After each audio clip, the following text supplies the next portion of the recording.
1947। 15 ये तारीख सिर्फ एक दिन नहीं बल्कि सदियों की कुर्बानी का फल है। आज हम आपको ले चलेंगे उस सफर पर जहां लाखों वीरों ने अपनी जान न्यौछावर की ताकि भारत सांस ले सके आज़ादी की हवा में। ये कहानी है बलिदान की, साहस की और उस जज्बे की जिसने एक गुलाम राष्ट्र को आज़ाद भारत में बदल दिया। साल 1600 इंग्लैंड से आए व्यापारी सपना मसाले, रेशम और सोना। जन्म हुई ईस्ट इंडिया कंपनी। सूरत से शुरुआत और व्यापार से बढ़कर बन गए हुकूमत के मालिक। साल 1757 प्लासी की लड़ाई के साथ शुरू हुआ वो दौर जब हमारी जमीन पर पराये कानून, हमारे घरों में पराई हुकूमत ने डेना डाल दिया। सदियों की संस्कृति लूटी गई, हमारे अन्न, हमारे खजाने, हमारी इज्जत सब छीनी गई। 1857 जब पहली बार पूरे भारत ने एक स्वर में कहा अब बस, मंगल पांडे की गोली ने आजादी की पहली चिंगारी जगाई। झांसी की रानी लक्ष्मीबाई ने कहा मैं अपनी झांसी में ही दूंगी। तांत्या टोपे, नाना साहेब, इनकी वीरता ने दुश्मनों के दिल हिला दिए। स्वराज मेरा जन्म सिद्ध अधिकार है और मैं इसे लेकर रहूंगा। लाल, बाल और पाल, तीन क्रांतिकारी जिन्होंने पूरे देश में आजादी की ज्वाला जलाई। विपिन चंद्र पाल, युवाओं से घिरे युवा शक्ति ही आजादी की चाबी है। लाला लाजपत राय लाठी खाकर गिर पड़े, लेकिन उनकी कुर्बानी ने आंदोलन को और प्रचंड बना दिया। 1869 पोरबंदर, एक साधारण परिवार में जन्मा मोहनदास करमचंद गांधी। बचपन से ही सच और न्याय में अडिग उन्होंने लंदन में कानून पढ़ा और फिर दक्षिण अफ्रीका पहुंचे। वहां रंग भेद और अन्याय ने उन्हें सिखाया असली लड़ाई हथियार से नहीं बल्कि सत्य और अहिंसा से होती है। चंपारण और खेड़ा में गांधी जी किसानों के हक के लिए नंगे पांव खेतों में चलते, लोगों को हिम्मत दे रहे। जलियांवाला बाग का जख्म ताजा था। गांधी जी ने असहयोग आंदोलन से पूरे देश को एकजुट किया। दांडी यात्रा, गांधी जी के कदम नमक कानून तोड़ते हुए आज़ादी की आंधी की ओर बढ़ रहे थे। 15 अगस्त 1947 लाल किले पर तिरंगा लहराया। भीड़ में खुशी की लहर दौड़ी, बच्चे हंसते गाते गलियों में भागे और भारत ने आज़ादी की पहली सांस ली। जब अहिंसा से काम नहीं बना तो नौजवानों ने हथियार उठा लिए। ये थे हमारे वीर स्वतंत्रता सेनानी भगत सिंह, राजगुरु और सुखदेव। 23 मार्च 1931 फांसी के तख्त पर चढ़ते हुए वे हमें मार सकते हैं पर हमारे विचारों को कभी नहीं। इंकलाब जिंदाबाद, इंकलाब जिंदाबाद। जब पूरे देश में आजादी की आग जल रही थी तब एक नाम बिजली की तरह चमका, नेताजी सुभाष चंद्र बोस। तुम मुझे खून दो, मैं तुम्हें आजादी दूंगा।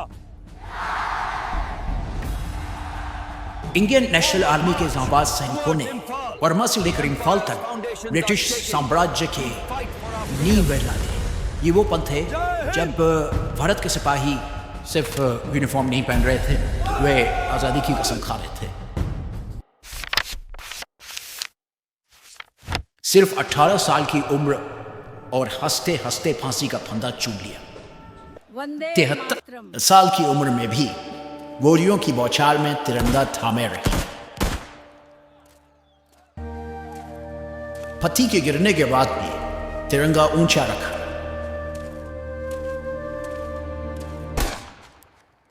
गिरफ्तारी से पहले शहादत चुनने वाली क्रांतिकारी।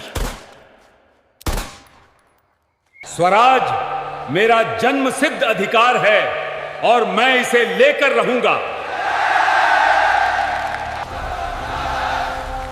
तिरंगा हमारा आत्मसम्मान। बरसते पानी में भी पुलिस के सामने तिरंगा लहराया।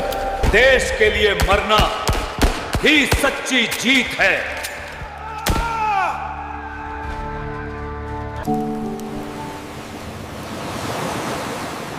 बलिदान ही मुक्ति का मार्ग है।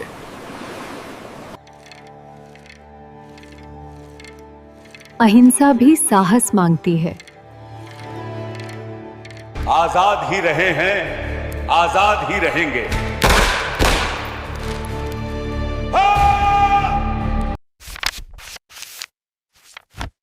आज़ादी की लड़ाई आखिरी मोड़ पर थी, लेकिन इस बीच एक नई मांग उठी, एक अलग देश पाकिस्तान। सन 1940 में मोहम्मद अली जिन्ना और मुस्लिम लीग ने लाहौर प्रस्ताव पेश किया, जिसमें कहा गया कि हिंदू और मुसलमान अलग अलग कौमें हैं और मुसलमानों के लिए अलग मुल्क होना चाहिए। महात्मा गांधी, जवाहरलाल नेहरू और सरदार पटेल ने भारत को एक रखने की कोशिश की, लेकिन जिन्ना अपने फैसले पर अड़े रहे।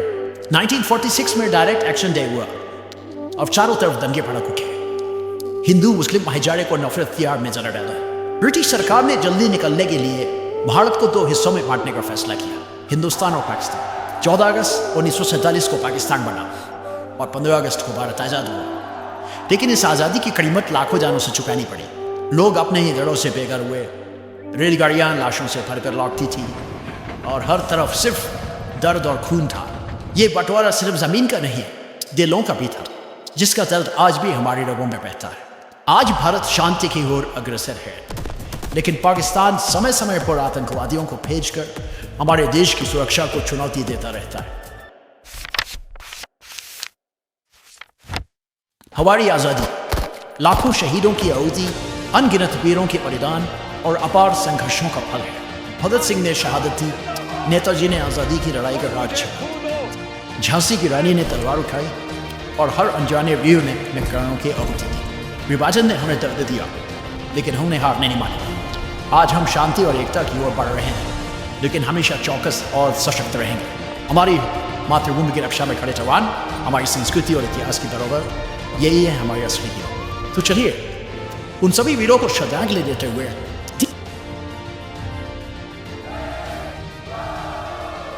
भारत माता की जय, वंदे मातरम।